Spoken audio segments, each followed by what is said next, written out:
c'est avec un bâton. Mais voilà ces messieurs, ils ont cru que, en disant 5%, eux, ils peuvent s'accommoder de ça. En modant l'absence de Patrice Talon, il peut être le gros parti de l'opposition, le monopole de l'opposition, et puis tout va. Non, le pied se referme. Aujourd'hui, en dehors de ça, ils auront l'obstacle de 20%, et en dehors de l'obstacle de 20%, ils auront l'obstacle de 3/5. Et ce n'est pas fini. L'ingénierie électorale de la rupture n'est pas dans leurs mains. Tant sur l'organisation, le déroulement, la délibération et le contentieux. Ils n'ont rien. Ils n'ont rien.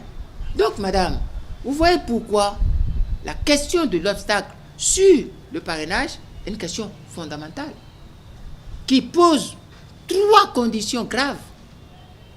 La question de la discrimination, la question de la disqualification et la question de l'exclusion. C'est comme des gens qui veulent jouer au football et qui disent si vous voulez marquer un but, si vous voulez leur marquer un but, ils vont déplacer le poteau et confisquer le poteau. S'ils voient que vous voulez les empêcher de confisquer le poteau, ils vont vous dire vous ne viendrez pas sur le terrain.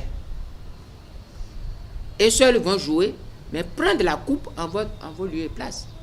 Madame, c'est ça la question fondamentale. Je ne sais pas si j'ai répondu à votre question, mais sur le parrainage, il n'y a pas chemin. Personne ne peut. Parce que, allez voir les lexiques de doctrine politique sur le parrainage. Et prenez la notion même de parrainage du point de vue moral. On parraine un enfant. On parraine un novice. D'accord? Et l'acte de parrainage est un acte qui dit que je suis celui-là. Je vous dis, moi, je le prends, je le porte. Je suis son garant. Alors, aujourd'hui, là, qui va garantir un seul candidat face à Patrice Talon? Vous ne voyez pas quelque chose qui se passe? Alors, nous parlons.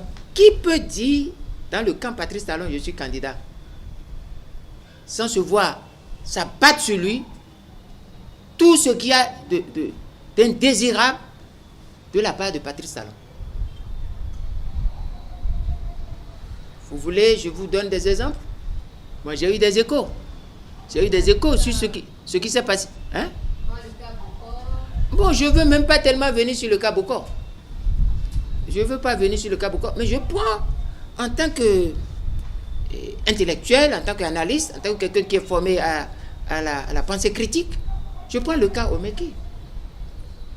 Pourquoi quelqu'un dit, moi, voilà mon choix, et à partir de là, on dit, quitte le gouvernement? Est-ce que le fait de dire, voilà mon choix, est une faute gouvernementale? Vous comprenez pourquoi j'ai démissionné? Vous comprenez? Parce qu'au début, moi j'ai vu venir.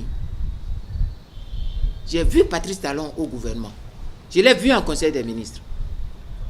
J'ai vu son comportement. J'ai vu ses déclarations. J'aurai l'occasion de dire tout ça. Preuve à l'appui. J'ai vu comment il traitait des ministres. Mais c'est impossible. J'ai toujours dit, j'ai eu l'occasion de dire à Patrice Talon une fois, moi je ne suis pas son collaborateur. Nous sommes des partenaires politiques. Et c'est lui le président. S'il veut faire quelque chose, il a l'attitude de faire. Mais c'est ce que je veux faire, dans ce que lui veut faire, que moi je veux faire. Parce que ce que je veux faire doit être conforme à ma conviction, à mon éthique de vie, à la conception que j'ai de moi en tant qu'humain. Éducation, histoire, fierté. Mais si je ne suis pas d'accord, ce n'est pas à moi de m'imposer à lui. Si je ne suis pas d'accord, je m'en vais. C'est tout. Et c'est ce que j'ai fait. Donc, vous comprenez le danger. Ce qui s'est passé, je vais vous dire quelque chose que vous pouvez écrire, ça va se passer. Vous savez, tout ce qui s'est passé jusqu'à enlever aux députés la possibilité de parrainer, aujourd'hui les députés ne sont plus des parrains. Ils sont... Quoi? C'est les partis, ce sont les partis Ils ne sont plus des parrains, ils sont porteurs de parrainage, mais l'utilisation est sous le contrôle des partis politiques. Donc il n'y a plus de parrains. Lorsqu'on continue de vous dire, nous avons les députés qui sont des parrains, les maires qui sont des parrains, c'est du faux. Les députés et les maires ont été dépossédés de tout droit de parrainer. Ce droit est confié aux partis politiques et sera utilisé tel que les partis politiques le souhaitent ou ça s'annule.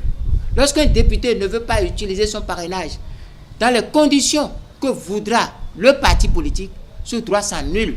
Il ne peut plus l'utiliser. Donc aujourd'hui, leur propre loi est violée devant nous tous, que le député n'est plus parrain, c'est les partis politiques qui sont parrains. Et c'est là, il y a combien de partis politiques qui ont des parrains? C'est là, nous sommes dans ce qu'on appelle la discrimination, la disqualification, et qui finit par l'exclusion, madame. Voilà ce que je peux vous dire. Je ne sais pas si j'ai répondu, mais je vous ai répondu franchement dans les limites de ce qui peut être soutenu publiquement. Si nous voulons aller dans les limites de ce qui ne peut pas être soutenu publiquement, je peux vous dire des choses et vous sortez d'ici, vous aurez honte d'être béninois.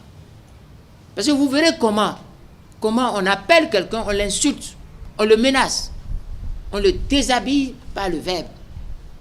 Et vous allez voir comment ces personnes ne peuvent rien, consomment, acceptent. Moi non, personne ne peut me faire ça. Parce que je prends ma souveraineté, ma légitimité au sein du peuple. Ma légitimité à moi, je la tire du peuple, de mon éducation, des valeurs, des principes que je défends. Personne ne peut m'arracher cela par les privilèges du pouvoir, quelques strapontins ou par des démonstrations. Et puis il y a autre chose, hein. C'est pas parce qu'on est élu président qu'on est encyclopédiste. Pas du tout. Les Grecs ont réglé cette question. C'est pas parce que Patrice Talon est élu président qu'il devient l'Aristote du Bénin. Non, pas du tout. La preuve, s'il était si aristotélicien, il n'allait pas mettre des statues, aller faire photo devant, et quelques jours après, alors que j'ai dit que ce n'est pas là, on déplace la statue, on remet ça à un carrefour, le statut va encore quitter là.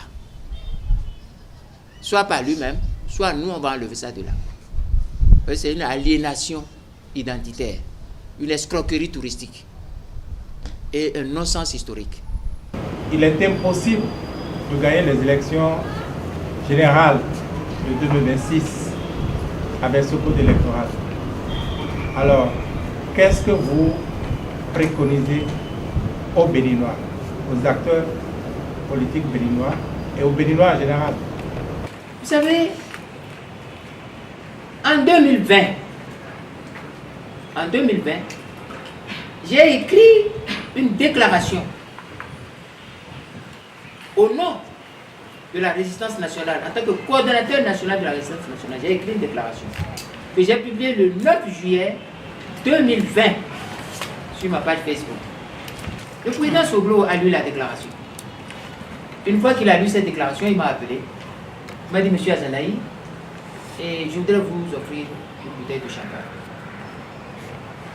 J'ai dit, bon, je ne bois pas, je ne bois plus. Je buvais quand j'étais jeune, mais je ne bois pas. Je n'ai plus de ces délices, c'est fini.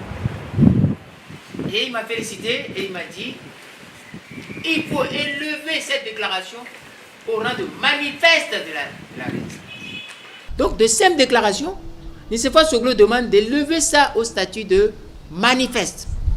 Qu'est-ce qui était dedans? Il était dedans ceci. Je me rappelle. Il n'est pas bon de commander au dictateur l'autorisation pour aller aux élections contre lui. Il n'est pas bon de ne réagir qu'au segment de lutte ouvert par le dictateur. Et il n'est pas bon de croire qu'il faut candidater contre un dictateur efficacement avec les lois du dictateur, les structures du dictateur. Et plus loin, j'ai écrit dedans. Est-ce que tous les dégâts provoqués par Patrice Talon, est-ce qu'on a déjà réglé ça? Les lois liberticides, les assassinats, les tueries, les exilés, tout ce qui est fait. Est-ce que nous avons réglé ça? Où est-ce que nous avons réglé ça pour que vous prétendiez aller aux élections avec lui? Et j'ai dit dedans, Ceux qui, dans de telles conditions, décident d'aller aux élections avec un dictateur sont des gens de 3 catégories. Soit c'est des naïfs qui ne comprennent rien à la politique. On peut concevoir qu'on est naïf, qu'on ne connaît pas. On peut pécher par ignorance. On peut fauter par ignorance. Ça se comprend, ça se corrige. Il y a ces cas-là. Mais les 2 autres cas, soit c'est des complices, soit c'est des gens perfides, mafieux, plus cruels que le dictateur. Et j'ai dit que ces 3 types d'individus, quel est leur sort? Leur sort, c'est soit la prison, soit l'exil, soit le cimetière, ou soit la résignation, l'abdication. Est-ce que ça a raté? Je suis allé jusqu'à dire, lorsque quelqu'un dit qu'il veut combattre un dictateur avec les lois du dictateur dans de telles conditions, la personne devient une personne dangereuse, un traître. D'autres m'ont retoqué. Nous étions en 2020 pour dire que oui, ils peuvent acheter le parrainage. Vous avez entendu ça? On peut acheter le parrainage. J'ai dit c'est des mafieux. Comment acheter le parrainage auprès des gens du dictateur pour aller aux élections contre le dictateur? Vous ne gagnerez pas. Et tous ceux qui vont vous vendre ce parrainage, ils seront bousillés. La politique, ce n'est pas de l'amusement. Ce n'est pas un jeu de la maternelle. J'ai dit à ces messieurs, vous ne pouvez pas. J'étais tellement déçu, découragé, à la limite de l'énervement, lorsque j'ai vu toutes ces personnes dire qu'ils vont être candidats en duo, qui cherchent le parrainage, qui l'achètent le parrainage, qui négocient le parrainage. Alors que toutes ces personnes, dans le cadre de la résistance, on disait non. Et chaque fois qu'ils faisaient ces cachotteries, il se trouvait des gens qui le supportent pour dire non, c'est Azanaï qui est le plan B, c'est Azanaï qui est le bad boy, c'est Azanaï qui ne veut pas. Mais non, moi je suis l'ancien. Je suis ancien en politique. Je suis ancien en stratégie, en capacité de descendre, de déstabiliser un pouvoir public et de lui prendre le pouvoir. J'ai des étoffes, j'ai des étoiles, j'ai des faits d'armes. Soglo peut en témoigner. Yahi peut en témoigner. Patrice Talon, lui, même s'il ne fait pas le témoignage, le peuple est au courant. Je dis, on ne fait pas. Mon cher ami, avancez. Où est-ce qu'ils sont? Où est Ivo? Parce que c'est l'heure de vérité. Je compatis à ce qui leur arrive. Je suis en train de faire le combat le plus pur pour qu'ils sortent. Mais posons-nous la question. Où est Ivo avec son Dieu?